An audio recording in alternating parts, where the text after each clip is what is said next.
culture where you had to do certain things relative to seasons, relative to stages of life, and you had to have different functions done. You had to have farmers, you had to have people doing different specialty type of things.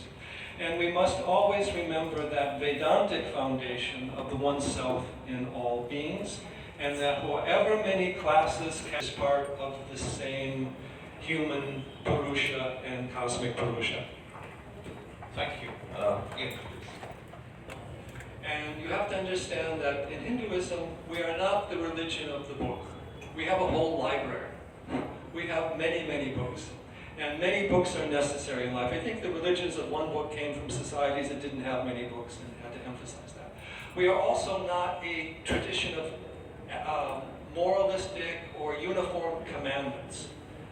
We don't simply have text, we have a contextual way of looking at things. When it's cold, you put on a coat. When it's warm, you don't wear it. There's not a rule that everybody wears coats all the time. So there are certain rules in other traditions. There's only one God, there's only one prophet, there's only one savior. These go against nature. In nature, we have every sort of variation and diversity. So the Hindu understanding of Dharma is to do what is appropriate and what is the best possible at any given place and at any given moment. Not to do an abstract, it has to always be the same. Ahimsa is a good general rule, but sometimes himsa is necessary to protect yourself or to protect your society. The Kshatriya ahimsa involved using the weapon. So we cannot create these kind of dogmatic rules that other traditions have. Hindu Dharma has also existed for 5,000 years, so many texts are there, many gurus, many points of view, changes over time, we're all different.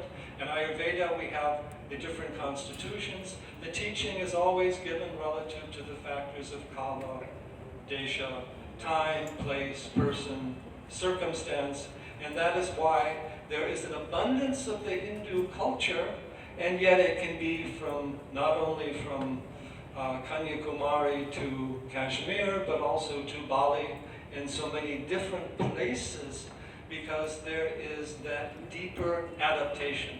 Very good principle from ecology is to think universally, but to act locally. That is also the Hindu Dharma.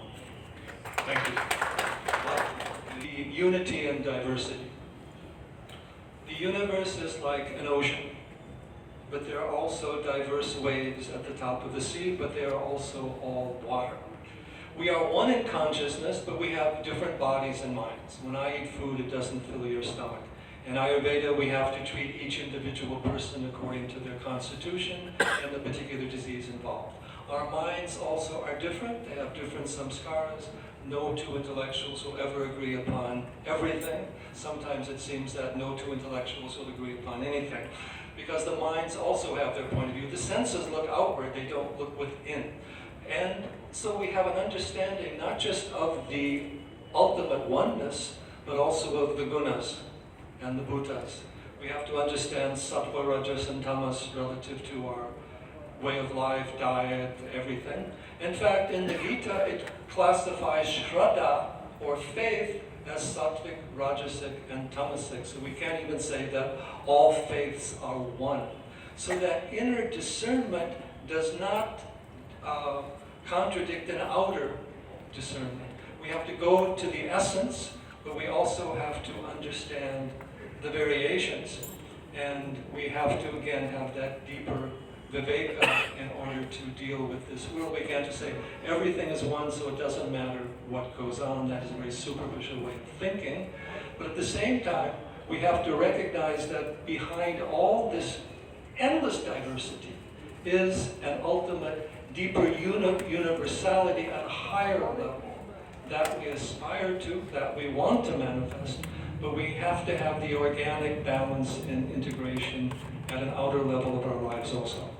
Thank you, sir. Well, on the left side. Krishna is one fellow and Govinda is somebody else. So Hinduism has many names. Hinduism, Sanatana Dharma, Veda Dharma, Manava Dharma, Yoga Dharma, so many names are there. We claim all the names. just because the one name isn't going to encompass everything.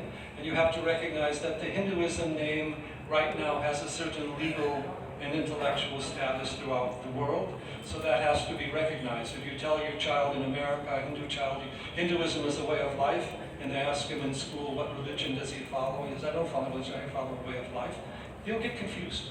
So don't worry about the name, worry about the teachings. And the fundamental teachings of Hindu Dharma are fairly simple relative to factors of karma, rebirth, Ishvara, Atman, Brahman, need for sadhana, rituals, and the practice of Dharma, understanding of Dharma, and following Dharma, not dogma.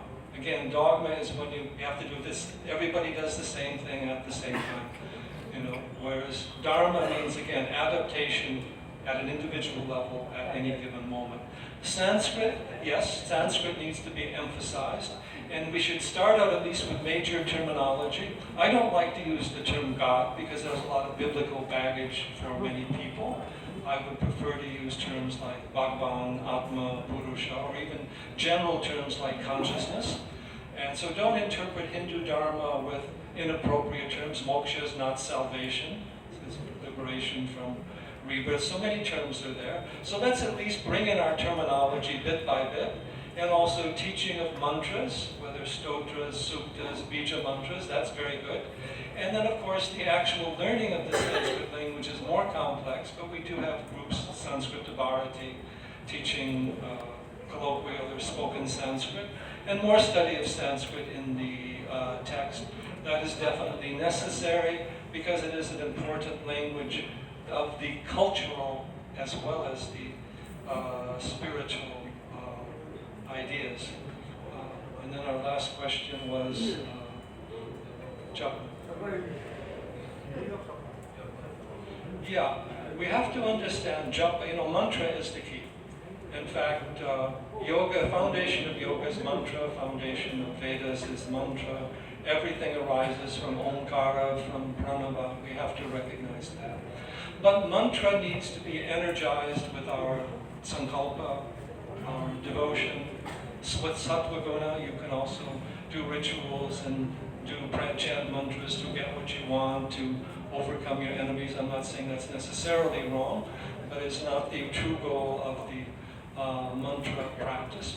Mantra is the main tool in Ayurveda for healing the mind, for removing negative samskaras.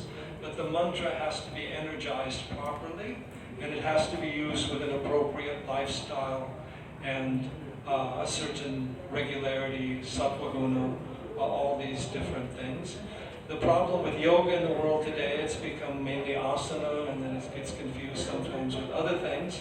And what happens to people, because this tradition is so vast, they get introduced to Hindu Dharma through a particular yoga practice, through a particular guru, and then they identify the tradition with that. They say, our guru is the universal avatar, and all religions come or belong to him or her. When they don't realize that whatever universality we find coming out of the Hindu tradition is because of the universality at its foundation as the Sanatana Dharma, the universal and eternal tradition that's inherent and holds the laws of nature and embraces the consciousness of the entire universe. It has many sampradayas. One could say that what we call religions are only sampradayas, but a sampradaya can only take you to a goal that it has the power to reach, which requires a sadhana, which requires a guru, which requires an understanding of moksha and so forth. So yes, we need to purify, properly adopt, and use the teachings and the practices on the highest level, but that doesn't mean we should reject them. It means we should understand their original intent and right application. Thank you so much. Then last. Male members of the society. So